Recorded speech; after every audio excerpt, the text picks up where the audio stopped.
Hello बच्चों, चलिए प्रश्न पढ़ते हैं। प्रश्न ये है कि क्या आप पॉलीएक्रिलोनाइट्राइल को ऋणायनिक या धनायनिक बहुलकरण द्वारा बहुलीकृत करने को प्राथमिकता देंगे? अपने उत्तर की व्याख्या कीजिए। तो सबसे पहले बात करें अगर इस प्रश्न में मुख्य अवधारणा की, तो देखो क्या होगी। मुख्य अवधारणा जो इस प्रश्न में होगी वो होगी पॉली एक्रिलोनाइट्राइल। तो देखो पॉलीएक्रिलोनाइट्राइल किससे बनता है? एक्रिलोनाइट्राइल से। तो ये क्या होता है? CH2 double bond CH N अणु लेते हैं अपने, इसके बहुलकीकरण होता है तो क्या बन जाता है? CH2 CN और इसकी पावर n। ये क्या बना है? पॉलीएक्रिलोनाइट्राइल, जिसको शॉर्ट में PAN भी बोला जाता है। तो देखो एक्रिलोनाइट्राइल का जो पॉलीमराइजेशन होता है वो होता है ऋणायनिक पॉलीमराइजेशन। क्या होता है? ऋणायनिक बहुलकीकरण। देखो ऐसा होता क्यों है कि ये मान लेते हैं एक्रिलोनाइट्राइल था CH2 डबल बॉन्ड CHCN। तो ये क्या होगा? इस बंध के इलेक्ट्रॉन ये लेगा कार्बन,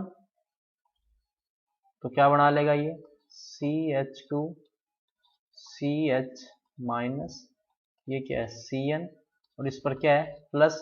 अब ये जो समूह बना है इसके ऊपर मान लेते हैं कोई अभिकारक का अभिकर्मक हुआ, मान लेते हैं KNH2 पोटेशियम एमाइड।